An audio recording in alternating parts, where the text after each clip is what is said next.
welcome to the Business Workforce Planning Workshop. My name's Aimee McCutcheon and I'm the Statewide Seasonal Workforce Coordinator with Agriculture Victoria.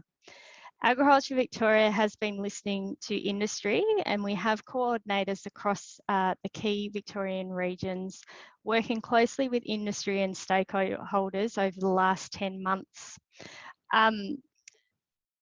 We have also conducted an industry survey of the 2021 harvest season to understand the situation and the issues and the opportunities that have occurred with workforce over the 2021 season. We recognise that it has been challenging, and this business workforce planning workshop is the start to establish a framework to build business capability and preparedness to support workforce planning strategies for the upcoming season and many seasons into the future. Industry, particularly the industry associations, have also been playing an important role in building business capability in response to meet the challenges and with the recent funding announcements of the Seasonal Workforce Industry Support Program. Agriculture Victoria has been working with Meridian Agriculture, and I'd like to introduce Ben Reeves, who is providing his expertise in business and workforce planning and analysis to facilitate this workshop and to provide support and planning tools as businesses take on the human resource aspects to try and attract and retain workforces. So I would like to start this session by providing some key learnings into the harvest that was 2021. Thank you.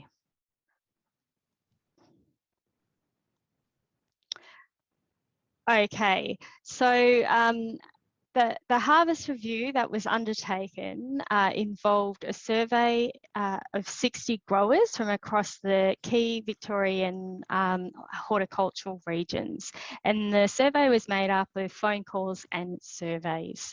This was followed by stakeholder interviews with various key stakeholders in each of the regions and with Agriculture Victoria's seasonal workforce coordinators. So this slide is presenting the findings on a page. So we do recognise, as I said, the challenges of the COVID-19 pandemic, the fact that there was less available workers in Victoria and indeed Australia, and that all the effect of the COVID pandemic and the lack of workers all contributed to labour shortages. So what effect did these aspects have on the season? Well, for many growers, there was yield losses and quality downgrades, and on average, of the average respondents, 20% reported of the average respondents, there was 20% yield losses and quality downgrades. The respondents were paying on average 10% higher labour costs, and this resulted in permanent staff actually having to increase their workloads. And as a result, there was reduced gross turnover of between 0 and 50% reported. So it goes without saying that there was significant financial and wellbeing pressures on our growers. We're recognising that it was a challenging season in 2021, and most made do with the available labour that they had on offer. So looking towards harvest season 21-22, we understand that of the respondents and the interviews, that growers are not confident at all leading into the 21-22 season, be that the combination of availability of the labour pool, the uncertainty of the potential restrictions on worker movements due to COVID, and through broader aspects such as export market access and prices are also important considerations going into the harvest season. So what can growers and industry do? So planning for the 21-22 season and beyond, some considerations from the lessons learnt last year is be clear about the skills that you require for seasonal workers. And the survey did actually highlight the shortage of skills in horticulture, be that for seasonal workers or for the more broader workforce in horticulture. And it does show and illustrate the highlight that there is work beyond seasonal work in horticulture. So be clear on the skills that are required and what are some of the career pathways that is needed to transition some of the seasonal workers to broader workforce in horticulture. Adapt business practice. Respondents reported adapting business practices, be that offering longer employment duration for work continuity, increasing a number of permanent staff to include CAL as an entry point into that community to tap into a pool of workers come harvest time, and the good old competition of pay. So look at what you can offer. It may not just be pay, it may be working conditions, working hours, accommodations that you make to the workers. What are some of the incentives that you can offer into your business? The other aspect is adapting business models. So some of the respondents reported that they were changing varieties, reducing their plantings and forgoing lease blocks as all strategies to adapt their business model. Collaboration with other businesses also to coordinate labour requirements or spreading labour across the regions for work continuity and attraction. So some businesses reported having businesses in other regions just to gain that workforce continuity. Reducing the labour requirements. So maybe you have the opportunity to invest, do a technology investment, to make the tasks easier. So it may not reduce your labour, it just will make the task easier for the labour source that you have. Things that may make automation of grading technologies or even GPS guidance on tractors and investment in platforms and trolleys out in the field.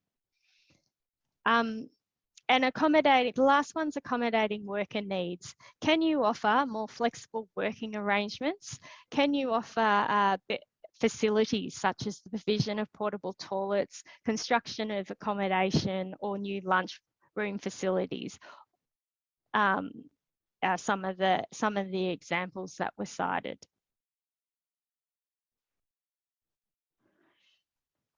On a more broader considerations for the horticultural industry in general, what are some of the things that we can work together on to make the 21-22 harvest season easier? So it was coming out in the respondents and talking to stakeholders that businesses need to develop HR fundamentals, and this workshop is designed to help you begin to understand what HR is and workforce planning. Business to business cooperation. So I just mentioned earlier, is there the opportunity to cooperate with businesses to increase that workforce pool and the workforce continuity? As a region in Victoria, be it Golden Murray, Sunraysia or Southern Victoria, what can we do as a whole region to actually promote and coordinate the seasonal workforce? And finally, the last piece of the puzzle, let's realise some outcomes of the government initiatives that were in place in the 2021 season. So we've got the SWIFT and the SWAP programs beginning to realise their outcomes to enable industry associations to take an industry lead on seasonal workforce attraction and retention. And we'll also this harvest see the initiatives of the business adaptation grants, the sign-on bonus, and of course the seasonal workforce coordinators as well. So without further ado, I'd like to hand over to Ben Reeves from Meridian Ag, who will now delve into that puzzle piece of individual business developing HR fundamentals. Thank you, and over to you, Ben. Thanks, Aimee. My name is Ben Reeve. Have been working across the broader agricultural sector for 15 years now in the human resource management and recruiting space, having worked across a number of different industries, and see that there are a broad range of important and vital skills that are relevant for grower businesses, as well as any other business that does rely on labour and people to ensure that their key activities can get done. So what is human resource management? The best definition that I have of human resource management is this: it's the management of people to fulfill the strategy and objectives of a business. So I believe that a business knowing what its strategy is, what it's trying to achieve, and how it measures that through its objectives is vital.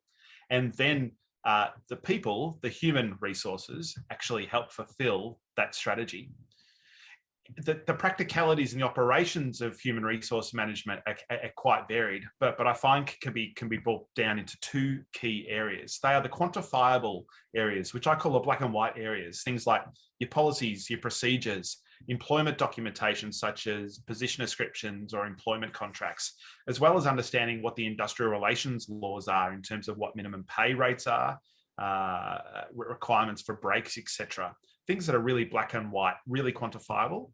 And then there's some qualitative aspects that are important to consider, because we are dealing with people, and people have emotions and they come with expectations, and things that motivate them on a day-to-day basis may change, which makes human resource management both a science and an art that, to master.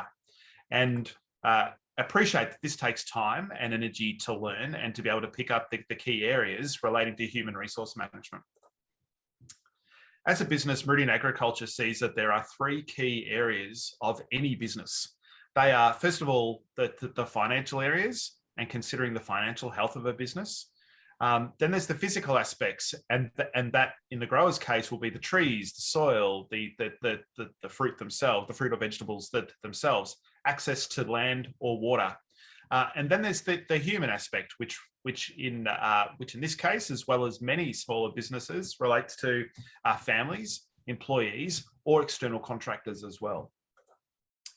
If we just branch out on this human resource, on this human aspect of a business, you can see the inner circle there. We're considering that the physical human health of somebody, which relates to their are they safe on a work site, as well as their mental health and how they're operating there. Again, this can relate to your family members who are involved with the business, other employees, or the other external partners such as contractors. And then you'll see in the next layer that there's a whole range of skills that can be provided and I guess considered as part of the human resource management function of any business. And from there, there's some effective outcomes, which would be some great goals for any business to be aiming towards. So that's great team harmony. The team's working well. The people within the family are working well. People have a general good work-life balance. You're actually getting some effective recruitment outcomes, which mean you're getting the people you need when you want them. Having those business structures in place that actually work, and then just continual improvement that comes through working with your people. But there are three key areas that we're going to focus on as part of this workshop, and that are these: the areas of workforce planning, the areas of attracting staff, and also retaining staff for your business as well. So let's look at the first area of workforce planning. No, actually, before we do that, I want to introduce this model, which is the CIA model, and state that there are things that we can focus on within businesses that we may have very little impact on the running of the business. And so there's three levels. There's things that we can control, things or areas that we can influence, and things that we need to adapt to or just accept. And let's work at the outer layer in. The outer layer of things that we need to either accept or adapt to may be things such as what the government is doing, or policies, procedures, policies that are in place around staffing and how that can impact on the available labour force for businesses. It may be things such as COVID-19 restrictions and restrictions that are in place for all of society. And we just need to accept that there is a pandemic happening as well, and that there are people and there are issues in terms of people moving around and their general availability, and how people respond to the fact that it's an actual pandemic. Things that we just need to accept or adapt to. There's areas that we can influence as well. These are things that we may consider are really important for the running of our business, but we don't have complete control over them. So this might be your industry associations. It might be government. We can influence or be able to share some opinions that may be able to alter policy, or particularly with grower bodies in terms of things that they can be lobbying for on your behalf. But that's a layer of influence. You may have influence there. But the most important area is to consider the area of control, things that are completely within your control and that only you can really have influence on. These are things within the business, such as the areas we just talked around, your financial health, the physical health of the business, the physical attributes, as well as the human attributes. We recommend that businesses spend at least 90% of their time focusing on areas that they can control. At best, up to 10% focusing on areas that you can influence, and just at best, accepting or adapting your business practices to ensure that you're focusing on back on the areas that you can control. So that brings us back to these three areas of workforce planning, attracting staff, and retaining staff, and to be able to put in place some processes and to be able to learn from other businesses that have been able to focus on key activities that will actually help improve their business. Again, focusing on things that they can control. So hopefully over this next little while, we can introduce potentially some areas across some other businesses have used, some actual activities that they're focused on that will actually help and hopefully provide some inspiration to be able to that you can bring into your business practices as well. So workforce planning.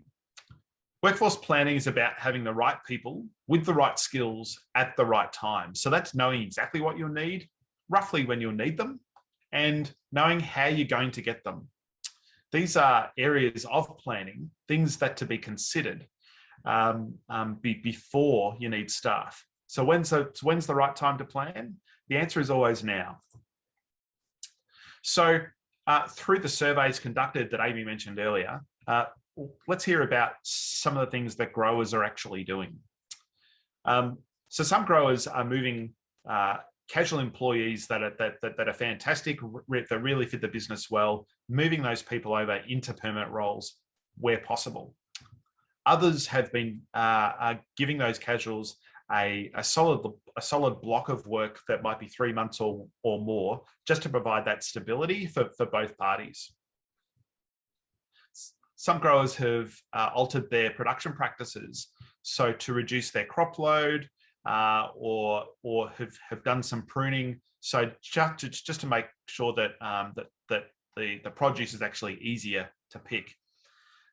Others have been prioritizing varieties, so that they've been able to make sure that those varieties will be roughly ready to go when pickers are available, or choosing which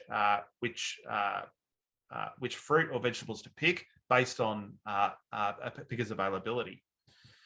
Others have been looking at working with and understanding that there is a need for some flexible working arrangements. For some people, that has been weekend work only, who they maybe have a full-time job somewhere else, so be able to provide a couple of days over the weekend. Others have considered work from 9 to 3 to cater for those who have children. And others who've wanted to either start earlier in the day and finish because it suits their lifestyle as well. So to be able to adapt and consider the needs of staff and how they can actually come in when they can has been really great. Other businesses have just been accepting a loss, and that's through just using less staff, picking later when staff are available, or just using family members and close networks, friends, and accepting that they're going to work a lot longer hours. Some businesses have said that we know we can just be lean, and we're going to intentionally be lean moving forward, and to try to reduce our liability or reliability, on external staff. So there's a few steps that we recommend that that growers consider when it comes to their workforce planning. Firstly, you need to decide on who or how many of the following that you need to consider using. So are you going to use contractors, labour hire companies, or your own networks, or sourcing your own staff? And then consider if it's those three, if it's a mix of all three as well. So to do that, there's a few things to consider. There's the when, the how, the who, and then the what if. So firstly, the when. So to plan ahead as best you can, so you can get onto staff when they are likely to be available, and also consider when you'll need them as well. So how do we do that? So we recommend that you have regular contact with labour hire companies and contractors, making sure that that they're aware of your needs, and you're in regular communication and partnership with them, and consider them as partners with a very important aspect of your business. We recommend that the businesses start to draft advertisements for positions now, positions that you may not need now, but ensure that you are prepared for the advert right when you need it. Also consider that you're putting aside time to undertake interviews, inductions, and necessary paperwork, and start to get all the aspects of that together now. So consider, what do you need to do, or what questions do you need to ask at an interview to make sure you're getting the right person? What's a checklist of things that we need to have together for when somebody starts an induction? Now's the time to do that. When the pressure's right on, and you need staff right now, and you have to draft an advert, and it needs to get in the newspaper in the next half an hour, you're not going to be operating at your best. You'll be operating under intense pressure. Or the day before somebody starts, you'll be thinking about induction, and because of the pressure and the need to get things right, you might miss some aspects. So our recommendation is that when you are not under the pump and not under intense pressure, that is the time to be able to focus on getting advertisements right, to be able to getting the draft documents together, so that when you need them, they'll be ready to go. Then consider the who. For some, it may be locals. Maybe it's the locals that may be currently unemployed, but it may be locals who are already working in other positions, and maybe they're looking for a change, or maybe they're looking for additional hours to add to their current workload. It may also include grey nomads, people who are semi-retired or people who are fully retired and are travelling around Australia in caravans, who will be looking for some work, something to do while they travel around. It might be the coal communities, for people who are looking to assimilate into society and to contribute to a good working society. It may be those school leavers, those people who've just finished up high school, or uni students, those people who would consider taking a gap year overseas, who can't do that at the moment, may be looking for opportunities for things that they can do around their area. So consider that those people are not working full time, and may have some significant breaks that they can assist as well. And then there's also the international workforce that can come through the various schemes, as mentioned earlier, through Aimee. And as things chop and change over the coming years with COVID restrictions and border restrictions, that workforce will come back into availability. And then to consider, and this is an important one from a planning perspective, to consider the what if. So what if people don't show? What if somebody who is working full-time all of a sudden needs part-time work? To consider that things may not go as planned and that you need to have contingency plans in place or backups in place if possible. And also consider, what if there's an opportunity to network and to partner with other growers or networks across the region to be able to plan for staff together. So consider what if.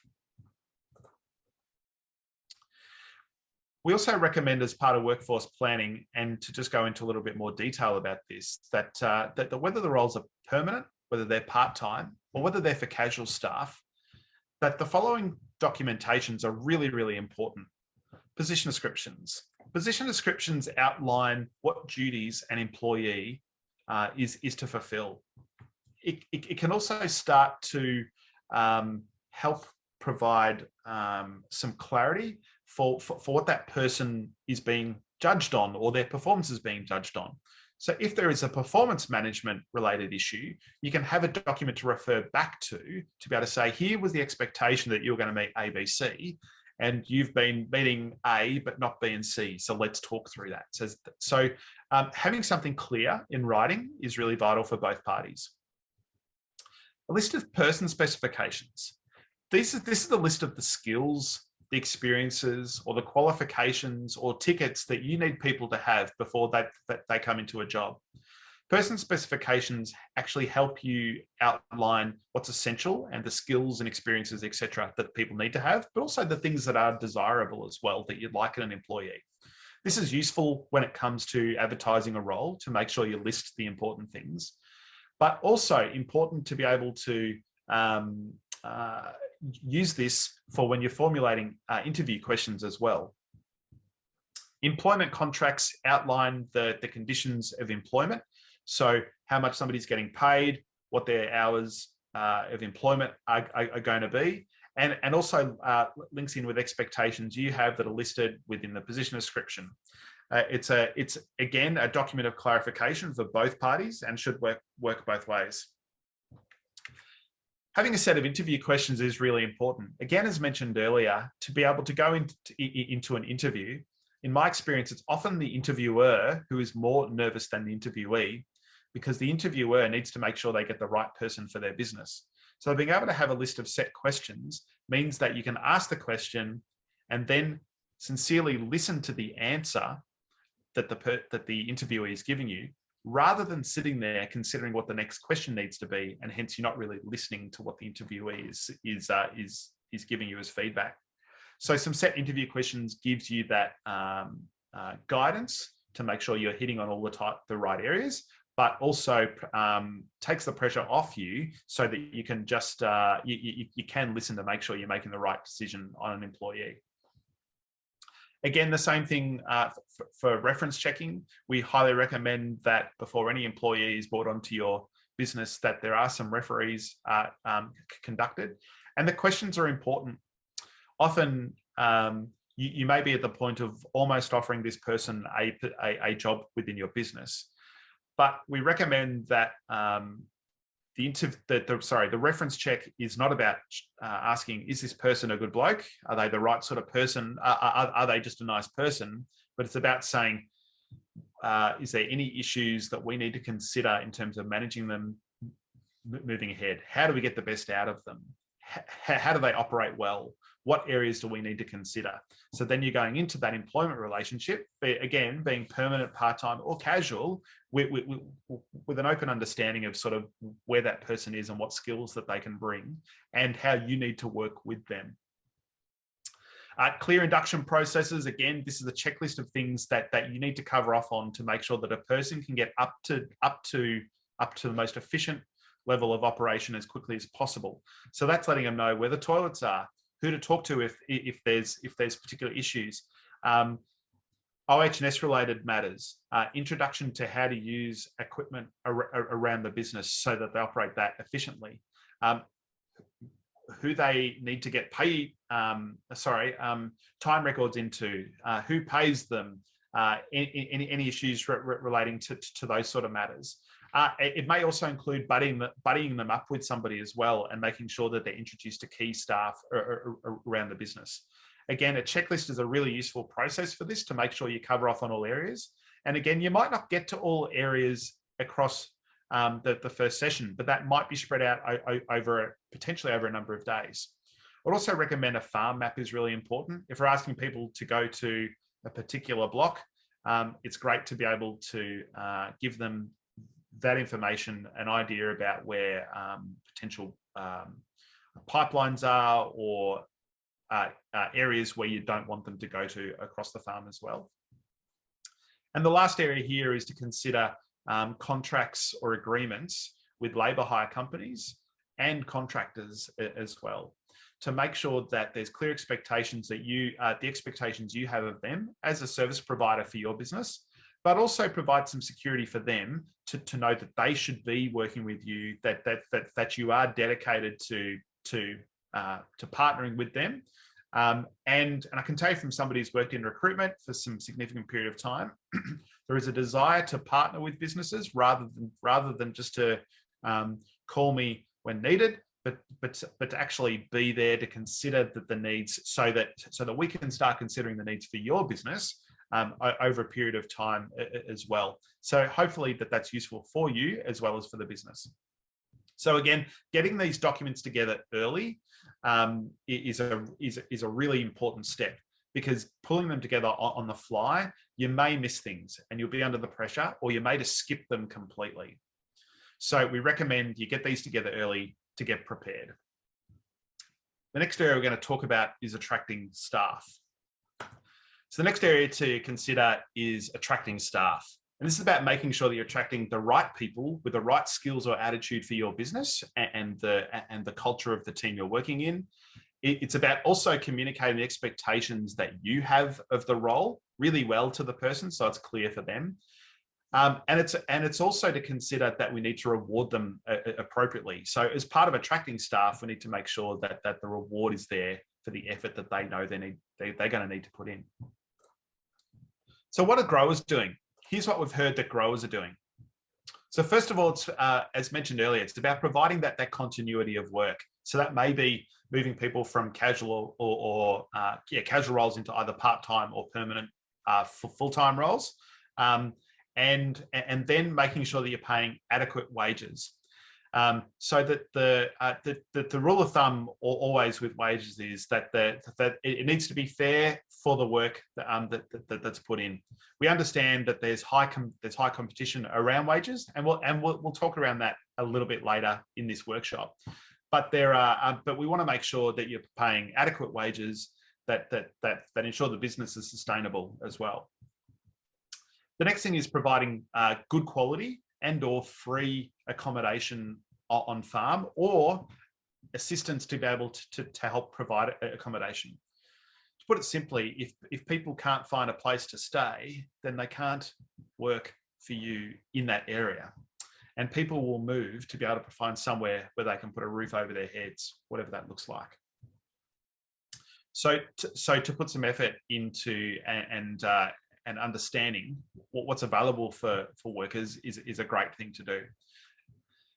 It's providing a good working environment. So this is making sure that as people come onto the farm, that they feel like this is going to be a great place to work. So that might be shade overhead, sanitation stations, as well as making sure that the trees are well pruned so that they can actually get some great access to the trees to be able to work efficiently and quickly.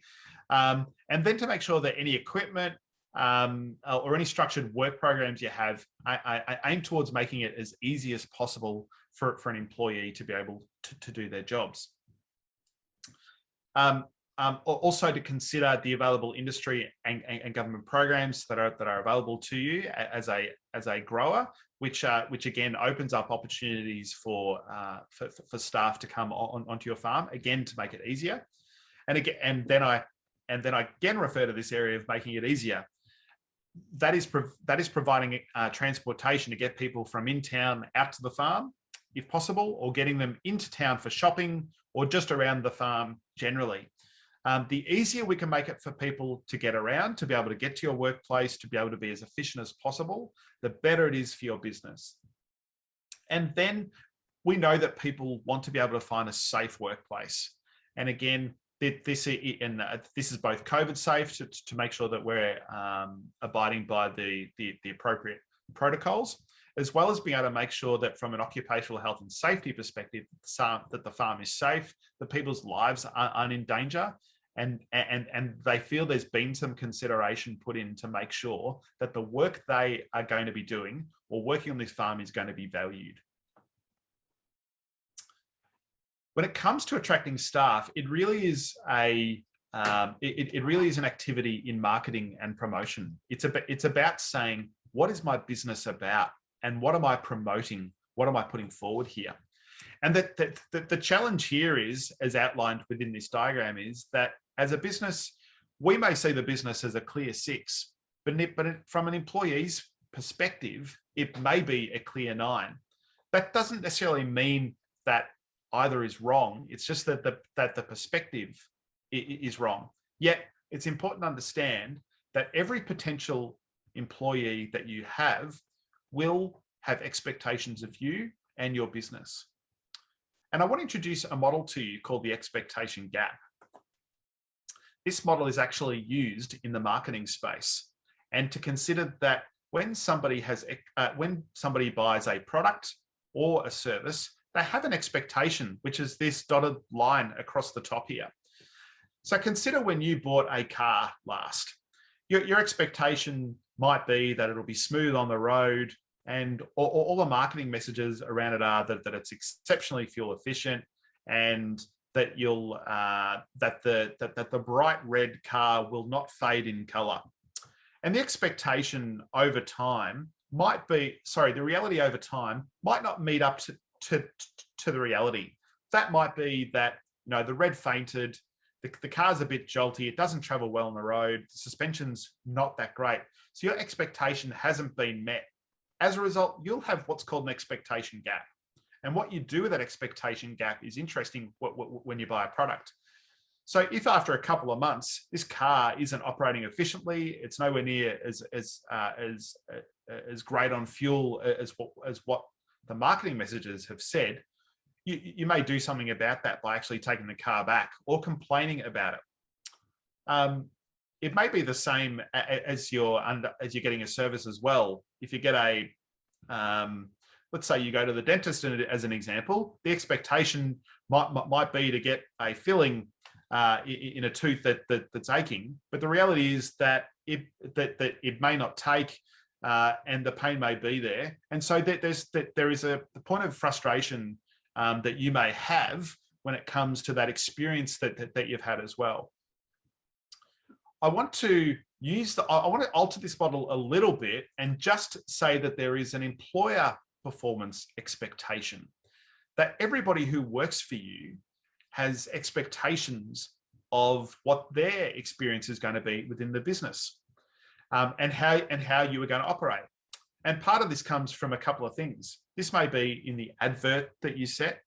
It may be through the interview process when you're explaining what the job is and how you operate, or the induction process and the expectations you set there in terms of the support that the employee is going to get.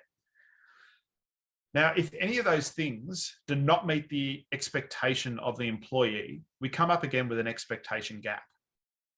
And often, and particularly in this space, particularly with the seasonal workforce where competition is high, the expectation gap is easily fixed by an employee by going to work for somebody else.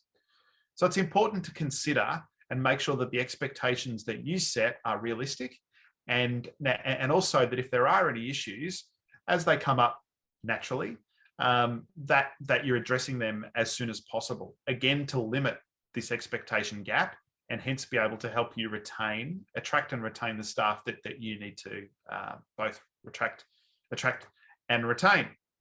So the important questions that we would recommend that you ask yourself is, so what is it that employees actually want? And what drives their satisfaction? I'm going to talk about these areas in a minute. So first of all, some steps to undertake when it comes to attracting staff through advertising, which they're understanding that is needed. And it might be that you are using a labour hire company, yet there is an aspect of promoting your business through that labour hire company as well, so that make sure that they're presenting and communicating the right things about your business.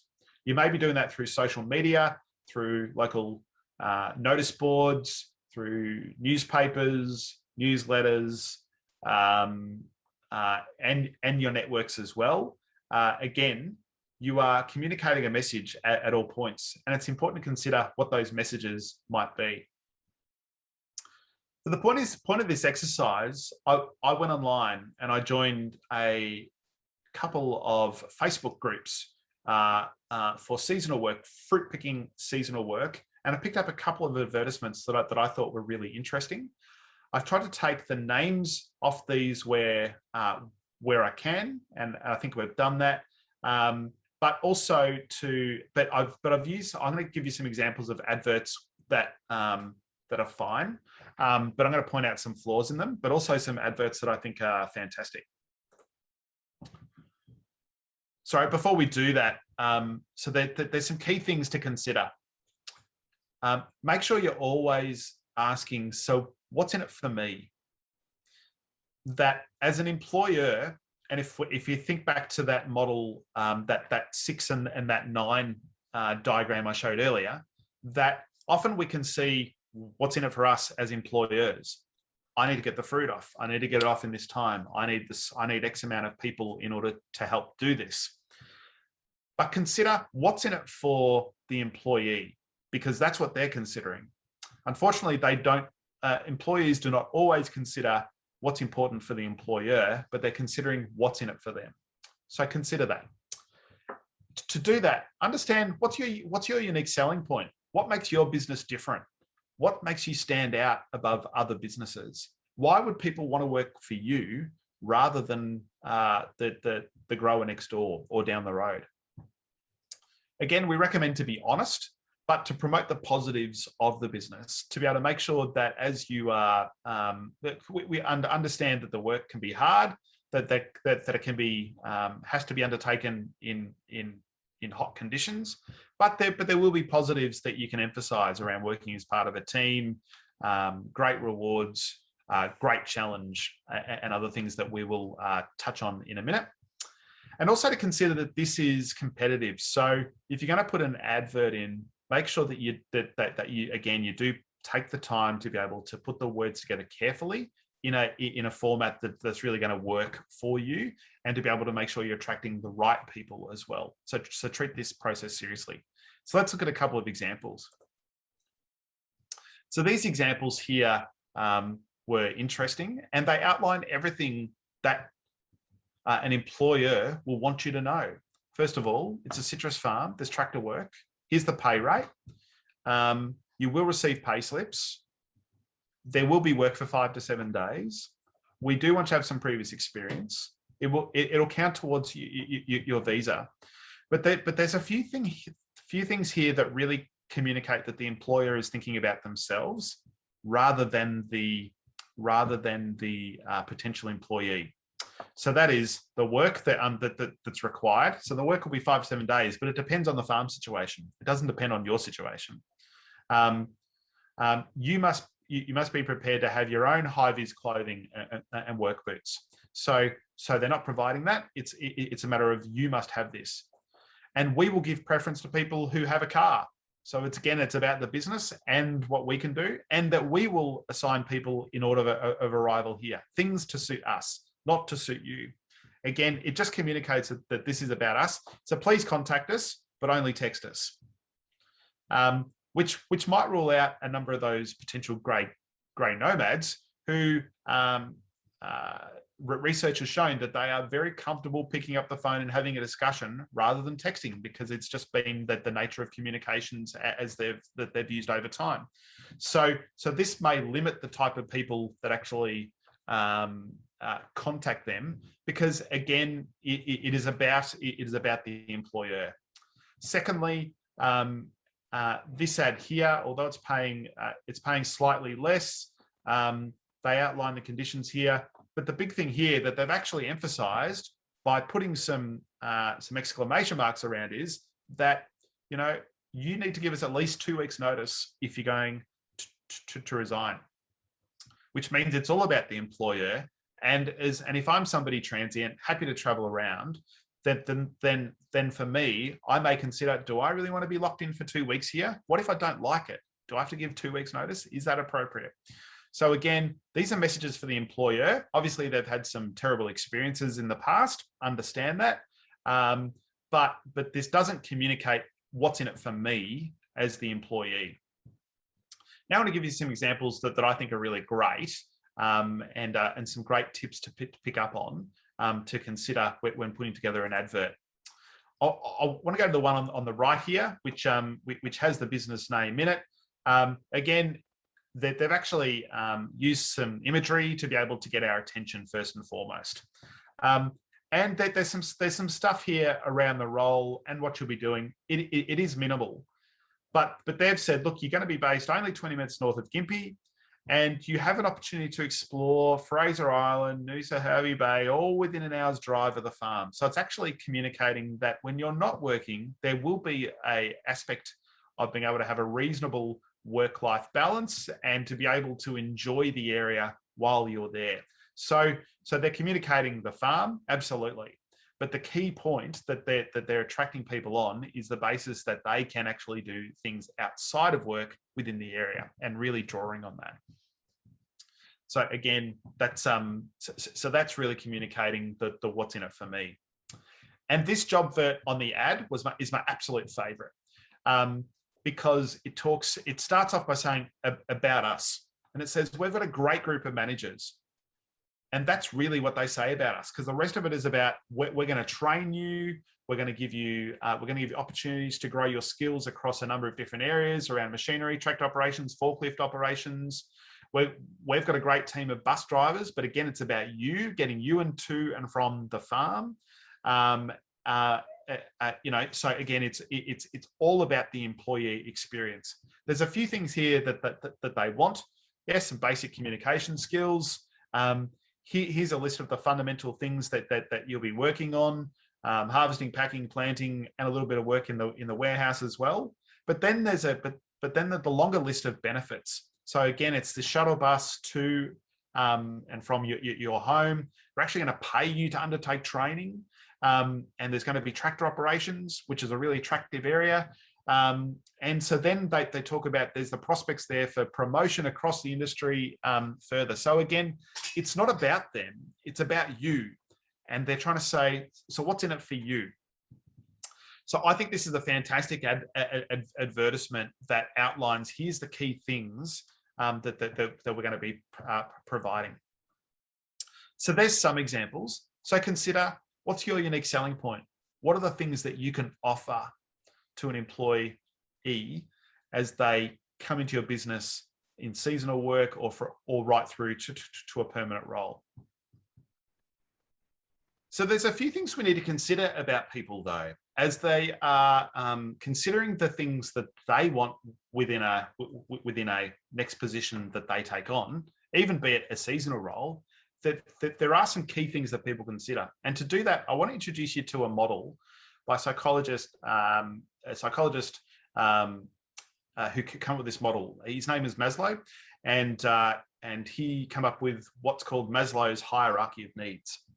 Maslow's hierarchy of needs states that every human has a set of needs that we need fulfilled in order to be able to, throughout our life. And it starts off with the foundational areas at the bottom of this pyramid and work our way up. So first of all, there's the psychological needs. The things like we need to make sure that we are looking after our hunger, our thirst, and we've got shelter over our heads. They're the first things that we need in life. And we need those things in place before we can move up. So the next thing is the safety needs. So that's a sense of, are we operating within a safe working environment? Do I feel protected here? And so that might be solid pay.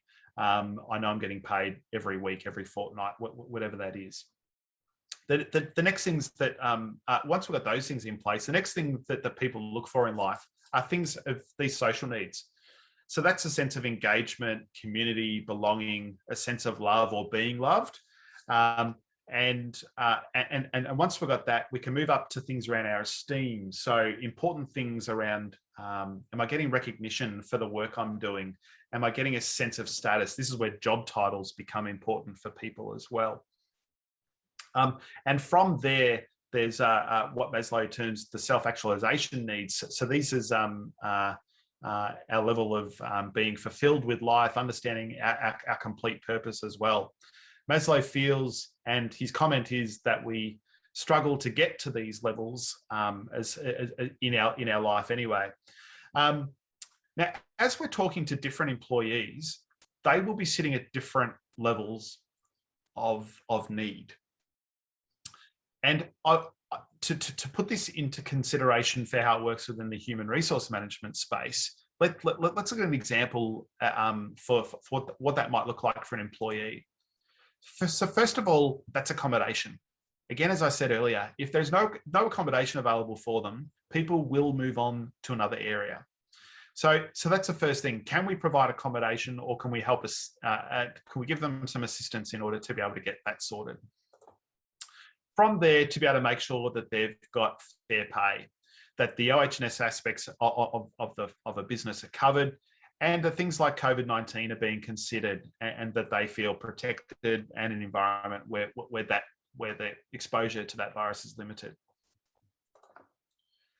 The next area here is that they can then work as part of a team, and that they like the people they're working with, or they feel sense of part of the community, and that just might be the business community, the team they're working in as well. From there, the thing to consider is the type of feedback we give to people, the challenges we set for their workload to be able to make sure that they're taking on adequate level of responsibility. And from there, it might look at areas around career progression. So this is where we're potentially talking, moving people from casual part-time roles into permanent roles, in that maybe there's an opportunity to step upward in the business to take on a greater level of responsibility. It might be a team leadership role, or it might be looking after a certain block of the farm or a certain aspect.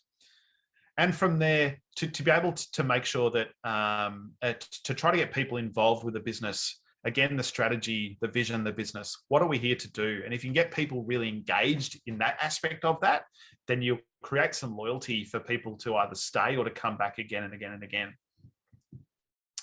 Now, there are 3 areas there highlighted in orange that we believe are key areas that we need to consider for seasonal workforce particularly. So first of all, these areas around accommodation, making sure that we're paying people fairly and competitively, that they feel safe, and it's not a dangerous place for them to work, and also the notion of teamwork and community. So again, being able to outline these areas as you're putting together the information for an advert, or when you're talking to people on the farm as they're there for an interview, these are the key things to focus on initially. If you're talking to somebody who is a backpacker, as an example, they'll be looking for these fundamental psychological needs of being able to have accommodation, that there is a team barbecue every Friday night or something, and enable them to be able to meet those basic needs, and that you will pay them, and then there's some teamwork. They won't be completely isolated. Yet your grey nomads may be looking a little bit further up the train, so up this model, sorry. So they've got their psychological needs. If they're grey nomads, and let's say, for example, they've got their own caravan, they're traveling around, then they're probably retired to the point of they know that they've got money there to eat. They've got a caravan, so shelter is provided, and they feel pretty safe. But they want to participate in work, because there's an opportunity to be part of a team, to be able to communicate with somebody else other than their partner that they're traveling around with all over Australia.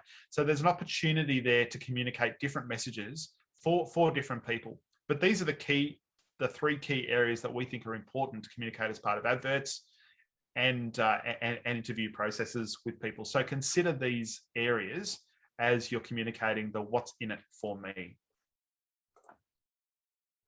also want to just share briefly some statistics that come from some research that's been replicated again and again and again since the 80s across Australia here, that these are the areas that drive job satisfaction generally with staff. And we can break down each of these numbers. But the key and important area here is that 86.2% of somebody's job satisfaction comes from these three areas: having an interest in the job, some level of fulfillment or achievement, and a level of responsibility. Nobody really likes being micromanaged. So that's where responsibility, to be able to have a little bit of autonomy in what they're doing, set people free to go about their tasks, really important. So some level of fulfillment or achievement. So to be able to set something that's a bit of a challenge for somebody is something that people would like to do after they've got those fundamentals sorted of those psychological and those safety needs in place. And then an interest in the job. And creating an interest in the job is a responsibility of both the person and the employer. How can we make sure that there is enough here that and the interest comes through the challenge and through the people they work with as well. There are some very happy people out there who collect garbage for a living. It's not the job; it's the fact that they've got an interest and they feel a sense of community with what they're doing. You'll see here that salary and wages comes under 5% of driving somebody's job satisfaction. Yet again, if we're talking a seasonal workforce, particularly people who are transient, like your backpackers, travelers around, they will they'll be looking to meet those core fundamental needs as outlined in Maslow's hierarchy here as well. It is a need, but it's not as great a need. But it again is something you'll need to consider in your messages around attracting staff. Just an interesting side note here that superannuation and annual leave aren't ranked as important areas of job satisfaction here. That's because these are mandatory across Australia and that people need to ensure that they are provided annual staff for those permanent full-time and part-time staff. So that wraps up the area around attracting staff. The next thing we want to discuss is retaining and managing employees. Managing and retaining employees is the third area that we want to discuss today. So we talked about workforce planning, attracting staff, and once we've planned and we've attracted the right staff, how do we retain and make sure that we're managing them to get the best out of them while they're with us? So this is a focus on building an effective team. It's also being able to make sure that that you're creating a great workplace culture and driving and make sure you're driving that. And having people want to stay on the farm, to be loyal through to the end of the work that they've started. And that might be the 5 or 6 weeks you need them for that harvest period. So again, from the survey, let's hear what growers have been doing. So first of all, it's providing this good working environment. Again, so it's providing the sanitation, the shade across the farm, and make sure that the trees are well pruned so there's easy access and it's as easy as making the work as easy as possible for employees. It's also networking with other growers to share workers and ideas with them. We've heard from some businesses who, once they'd finished their harvest, had already had work lined up for that workforce to be able to go work on another grower's farm in another region that they'd already coordinated that for them. So what that communicated was that we're looking out for you as a workforce, and so hence hopefully showing some loyalty for them to come back potentially as well, and also helping each other out so that grower will hopefully get some support from the other grower in return as well. The other area is just making sure and focusing on things like social activities to engage the team in an enjoyable environment. So that might be providing weekly challenges, making sure that getting the team together to have a barbecue together at least once a week, things like that. So some steps that we really consider and recommend that growers should consider when it comes to retaining your workforce and making sure that you can retain your workforce. So that's building a great team working environment, making sure that there's a good level of trust, openness within the team, that they want to work together, that any potential issues with each other are addressed as soon as possible so people can just get on with it, and just making sure that that working environment is a great place to be. Again, I come back to this, consider what you would want in a job.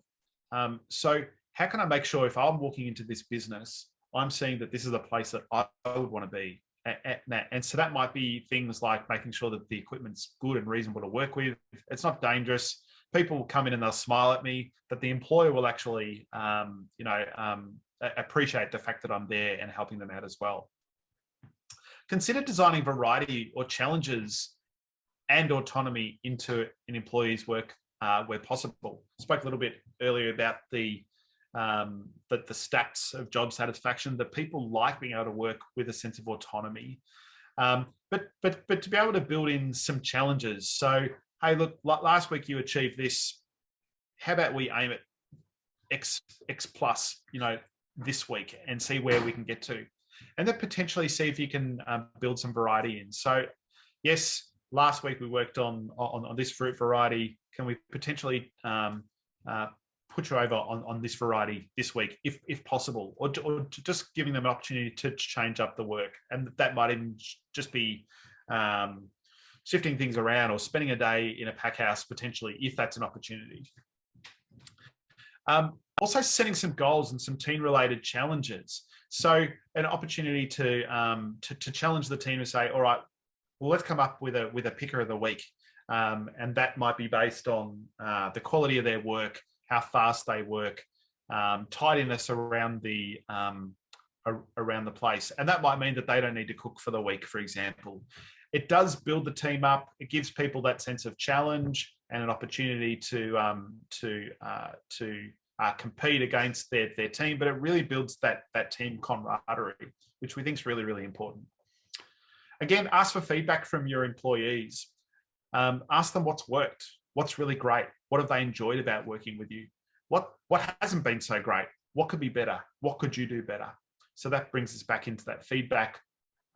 So that's feedback from them on your performance, but also give some people some feedback on their performance. Let them know where they've done really well. If you're expecting people to stay with you for a significant period of time, some feedback on their performance is useful as well, so that you're just not putting up with a flaw, but you're actually addressing it. We really recommend that if somebody's doing something wrong, that you address that as soon as possible. And this last one, which is exceptionally free, it's the cheapest thing you can do, is to thank people for the work that they've done, and we highly recommend it. And people really, really appreciate it. So when it comes to reviewing somebody's performance, here's some tips and things that we recommend, and 6 questions for you to consider talking to these employees about. So, are you enjoying the job? And as part of that, what do you actually enjoy doing? What are things as part of that you really enjoy doing? You may find that there be some areas of somebody's job that they really, really enjoy, but other areas that they may not. And you may have an opportunity potentially to change that up for them. Also asking somebody where you can improve as an employer. So what are the sort of the things that we can improve around the business, around the farm, or around your management that could be improved? So hence to make their experience better. Then start to, if they are a permanent employee, start to consider, what are they aiming for in the next 12 months? What are the sort of things that they want to achieve? And that might be that they want to see some certain projects around the farm finished. It may be that they want to improve the way that they manage staff. It may be that they want to consider stepping up into a more senior role over time as well. Again, knowing this makes it easier for you to be able to consider and plan what your workforce needs to look like as well, because that person may potentially move out of the business because there is no opportunity within your business to step up. Consider again, so how did I do managing or leading you? This is direct feedback back to you as an employer. this makes sure that the communication is both ways, that a performance review goes both ways. And by opening up and providing this opportunity for employees to give you this feedback, that actually opens up them to be able to receive the feedback that you've given them as well. And then how can I manage you better? So that might be people say, look, I really need to know every day clarity around this and this and this, or look, I need to catch up with you at least once a week because I can't get in contact with you otherwise. So those are things to consider around managing performance and reviewing somebody's performance.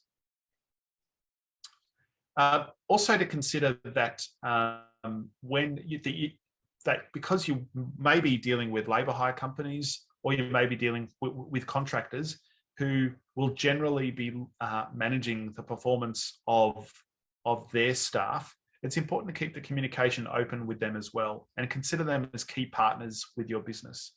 So I think it's important to be telling them where they're doing well, and and that's getting the right people and telling them things that they are doing really, really well.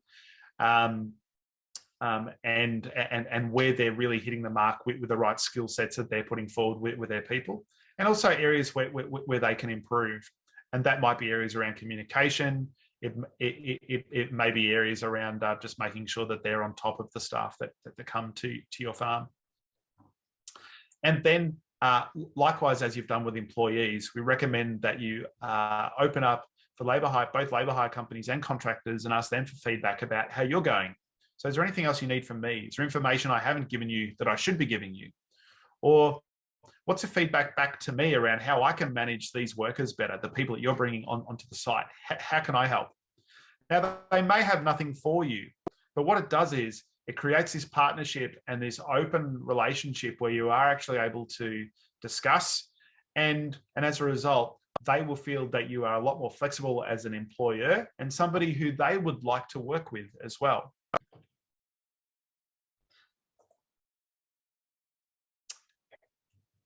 Undoubtedly, when it comes to managing people, there can become times where we will need to manage conflict within a team or with people. And I want to outlay 5 key steps here that'll actually help manage conflict, but also, and by doing this, help to maintain and retain the team that you have. So step 1, it's important to have these workforce planning points of documentation in place. Again, conflict is often about a lack of clarity or that people's needs haven't been met. So when it comes to being able to make sure that people are clear on what the job is that they are to do, or there's a conflict around the expectations, those position descriptions, points of the employment contract, pay conditions, those sort of things are really important place to have. They're important to have in place. And again, you can refer back to as common ground. The second thing is to be guided by and committed to your workplace culture. We define workplace culture as things that you accept or things that you reward. So if you accept that somebody comes onto the farm for work 10 minutes late every day, your workplace culture is it's okay to be late. If you accept or you reward people who treat people unfairly, look down on them, make sexist, racist comments, etc., and you reward them, then your workplace culture is that it's okay to be sexist, racist, etc. Understand what you want your workplace culture to be, and that might be a place where people are respected, where we work hard but we work fair, that we value the work we're doing, we value each other, and then make decisions around that. And if there's a conflict where somebody is not, as example, meeting up to the standards set by your culture or the values of the business, then it may be better to let them go and get them out of the culture and out of the business completely to maintain the importance and the, I guess, the purity of your workplace culture, for lack of a better word. A recommendation is to really guide that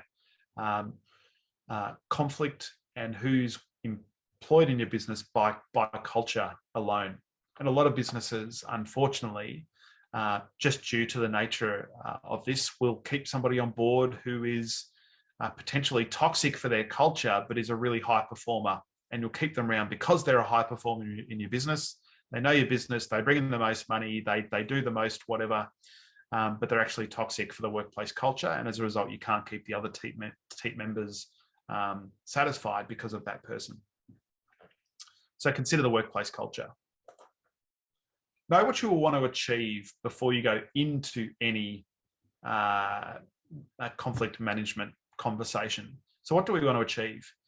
So do we want this person to work out? Do we want this person to stay here? Do we want this conflict sorted, or do we just know it's going to be best this person moves on potentially? So know what you will want to achieve before you go into a discussion, and make sure you keep that aim center of the discussion for you. But go in with a desire to understand.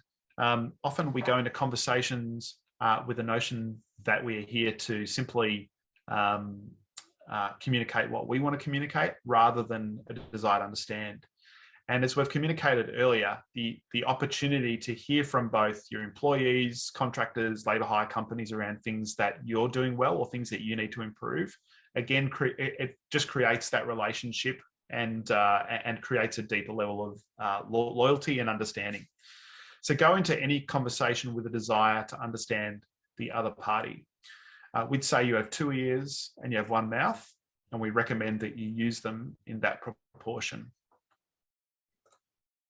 And the last thing is to seek engagement in the outcome from all parties. So to be able to make sure that people understand, so as a result of what we've discussed today, what are we going to do? What are the actions that are in place? What are the important things that we all need to do from here? And that may be some actions on all parties' place. And we recommend that is documented and given to the employee as well, saying here's the discussion we had, here's the actions that we agreed on. Again, this provides some clarity, and again, an opportunity for you to use later on down the track, should you need to address the issue again. So a couple of really important tools as we come to an end that we think are important for employers. These are out of order, but we encourage employers and everybody who's in a leadership role to avoid asking questions that begin with or use the word why. The reason is because why questions, people become naturally defensive with them, and they feel they need to justify their behaviour.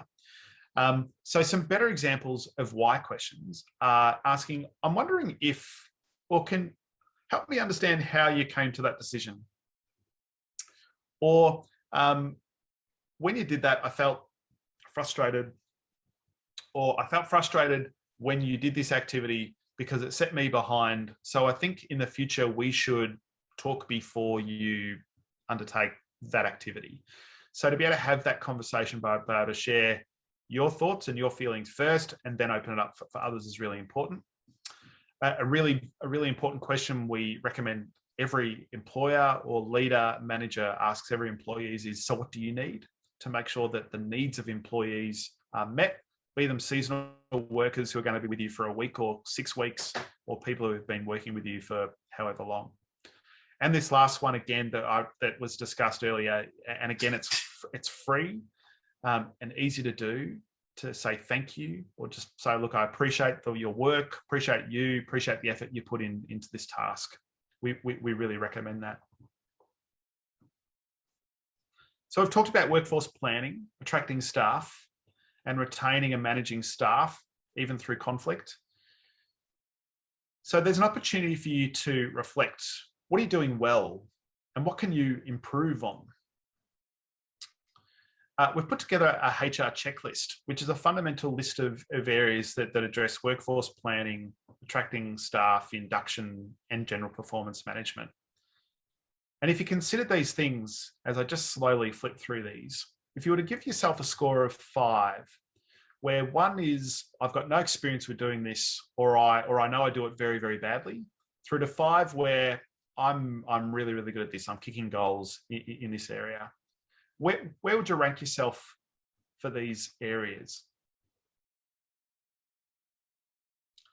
And our recommendation would be that if you gave yourself a 1 to a 3 in your honest assessment of yourself, this becomes the foundational areas for you to consider on the things that you need to focus on in order to improve your HR function. Again, everything we've just shown over these last 4 slides are things that you can control.